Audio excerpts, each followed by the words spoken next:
Hey guys, Tim here with the Long Hair Gardener, and today I just want to do a quick video on some late summer maintenance, which just means trimming back some of the plants and getting ready for fall, which includes propagating a few plants to bring inside over the winter so that I can have them for next year.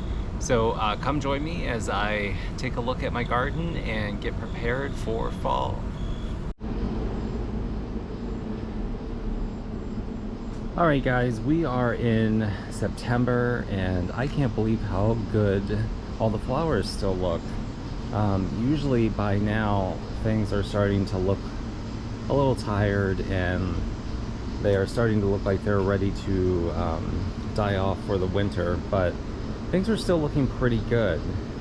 So since I feel like we still have a good month of growth, I did want to come in here and maybe do some plant maintenance, which involves trimming back some of the plants just because they are getting a little tall and kind of flopping over, and also propagating some plants to take in my apartment over the winter so that I can winter those over and have them for next year. So I'm just going to do that with a couple of the coleus and the striped, I can't think of the name right now, the striped purple heart or Tradescantia down here. So I'm going to try to bring that in over the winter. But first thing I'm going to do is trim back a couple plants, or pinch back rather. I'm just going to cut the top of this Persian shield off. It is, when I pull back here, you can see it's very long and it's kind of getting ready to fall over. So I did want to trim it back just so it doesn't fall over. This one over here, I already did pinch back. So I cut right here. It's a little hard to see, probably a month ago. And when I did cut that back, there are 4 new shoots, which just makes the plant look a little bit bushier. So I'm going to come in here and just cut the top of this one off. So you want to cut off in the middle of the stem, so right above where these leaves are. I'm going to come in here and just chop that off, and it is going to leave a little bit of a hole, but right here you can see there are some new plant growths coming, and I think that's going to look a little bit better in just just a few weeks. My main concern is that it's just going to fall over and look really bad. So I'm going to do the same thing here with this coleus. I'm just going to come in here, cut off the top, and I think that's just going to look a little bit better. I'm going to do the same thing right here with the purple heart. And I'm also, I think, going to cut back these coxcombs. I'm glad that they are here because I did have a lot of holes in this section. For the longest time, the salvia were not doing great. They are, so I'm talking about this plant right here, this peach and this purple one back here. They weren't doing great, so I'm glad that these coleus were here to fill in. But the birds came in here and just pecked these plants to death. They were eating all of the seeds. So they're looking a little, I don't know, a little attacked. So I'm just gonna come in here and cut these back a little bit because they are, 1, flopping over, and 2, covering up the salvia, which are finally starting to look better. So the other plant, I think I'm also going to come in here. I'm probably going to do that off camera. You don't need to watch me cut every single plant, but these echinacea or cone flowers, I do want to cut off the spent flowers. I do have another coleus here. This one's looking pretty rough, so I'm going to just come down here and going to cut that one back pretty short so that we can see the sweet potato vine. I am so happy with this sweet potato vine. It is huge and has really filled in any gaps that were over here. And the interesting thing about this sweet potato vine, and there are two here, these are sweet potato vines that I have wintered over. So I actually, well, I don't want to do it now, but all I did was just trim a piece off and put it in some water, and roots formed, and it sat in water all winter long. And when spring came around, I was able to just plant that directly in the ground. Another plant that I might want to trim back are these dahlias. I don't have huge success with the dahlias. It's this huge like jumble of plants. They tend to fall over for me. Even if I do stake them up, they just become very messy. So I think I'm going to come back in here and trim those back. I do want to point out, just because this is such a great angle, this cleome or spider plant, this is where the name spider plant comes from. From this angle, it just looks like a whole bunch of spider legs over here. How fun is that?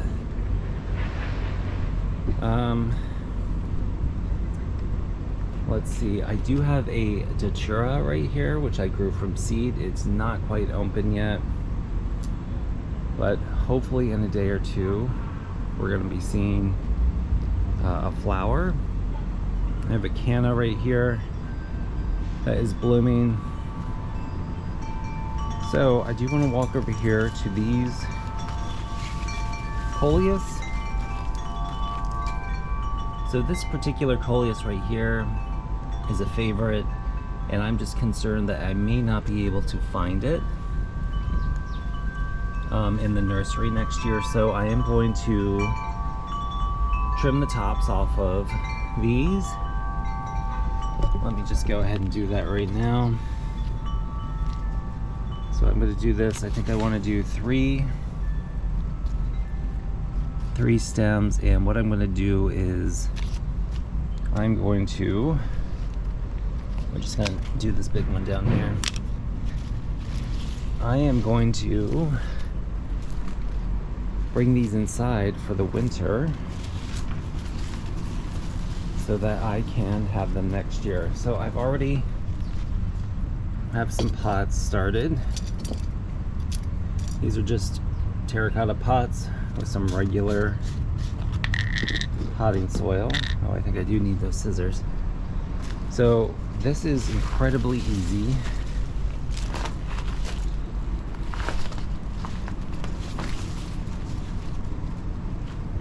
All you need to do, so it depends on whether you're going to try to start these, to root these inside or outside. So I'm going to try to root these outside because the temperature is still really warm. We're still in the 90s. So I'm going to just dip these in rooting hormone and put them right in the pot. If it was cold or starting to get cooler, I would probably put these stems in water and let them grow roots before I put them in the soil. But because it is warm enough, there is enough heat, I think I'll be able to just dip them in rooting hormone, stick them in the soil, and then they should be okay.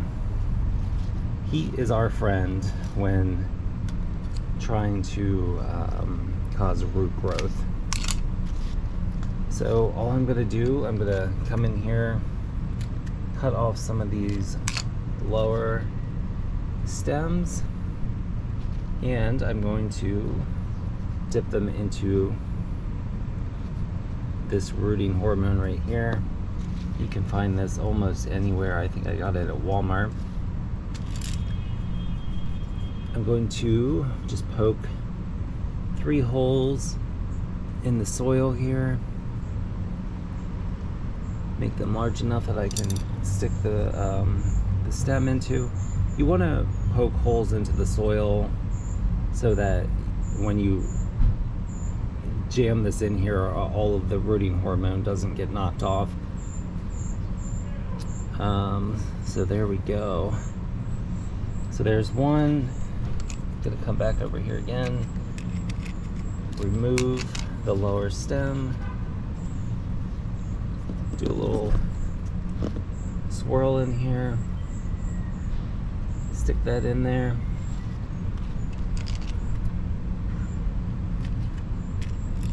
So with any luck, these will take root out here in the heat, and from the help of this rooting hormone powder, you can see how nice and coated that is. Just gonna stick that in there, and I'm gonna come back in, just do a light pinch around the base. Water that in, just make sure it's watered really well, and then I'm gonna leave that out here and let the rooting hormone and the heat do their magic, and then hopefully in a month I'll be able to take this inside and winter it over for the winter. So I'm going to go ahead and do that with one more coleus and the striped purple heart. I think those are the only 2 plants that I want to, or 3 plants rather, that I want to winter over this year. I'm trying to be a little bit more conservative with the plants that I want to bring in because I just don't have the space. Alright, so I'm going to go ahead and do the same thing now with this coleus because I do really like it, and I'm concerned I may not be able to find it. So let me go ahead and do that. Alright, so I potted up the other coleus, taking the same steps that I did for this first one here. Also watered them in so they are all ready to eventually be brought in over the winter time. The other plant that I did want to do this to is the Tradescantia pallida, or the striped version. So I'm just going to cut a piece off right here, and I have another plant right over here. Same plant, I just need to trim off a few pieces. You will also hopefully notice this pile of plants. I did come in here and do some trimming, and I think it looks a little bit better, not so overgrown. So this is the other plant. I'm gonna just come in here, trim some pieces off. This is buried anyway. Oops, I think I just broke it. Let me just reach back in here. I broke that one. So we're gonna go ahead and use that anyway. So let's just come back over here. And I'm going to be following the same steps as I did with the coleus. So I'm going to be using the rooting hormone, and just going to come in here, trim some of the stem off because it's a little bit long. Set these off to the side. Same thing here. We're gonna trim, and I'm gonna go ahead and make 4 holes because I am gonna use that piece that I broke off. I think that is just fine. So making my holes, dipping the stem in the rooting hormone, and I'm just gonna stick it down in there. Same thing here. I'm gonna just remove one of these leaves.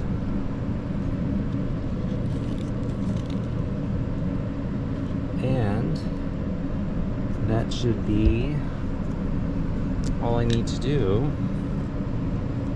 This plant is so easy to propagate.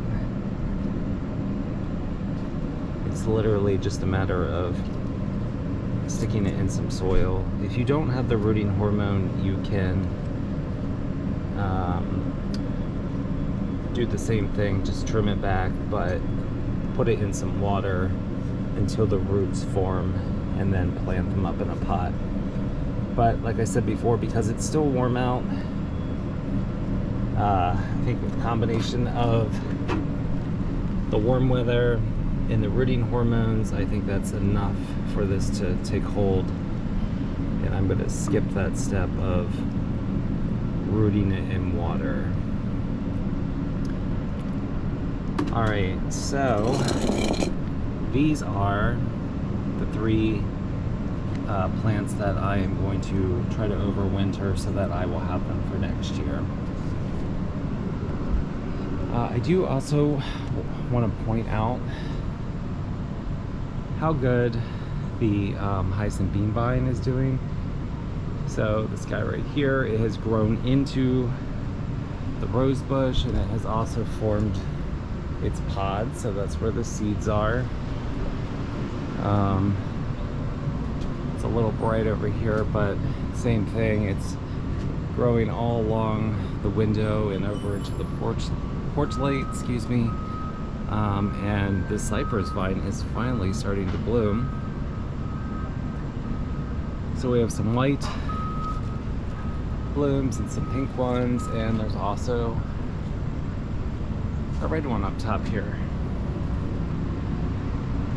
It took a little longer to bloom than I was hoping, but it finally did bloom. Alright, and while we are here, let's just take a look at the red Abyssinian or banana tree. Still hanging in there, looking pretty good. Look for a future video where I cut that down and try to overwinter that. Alright, I think that pretty much wraps it up for today, as I am just doing a little maintenance. I did also trim back this echinacea, doing some maintenance where I cut back the coleus, and start to prepare some plants for overwintering in my apartment. So thank you for watching, and please join me on my next video. If you like watching my videos, please click like and subscribe, and I will see you on the next video. Have a great day in your garden.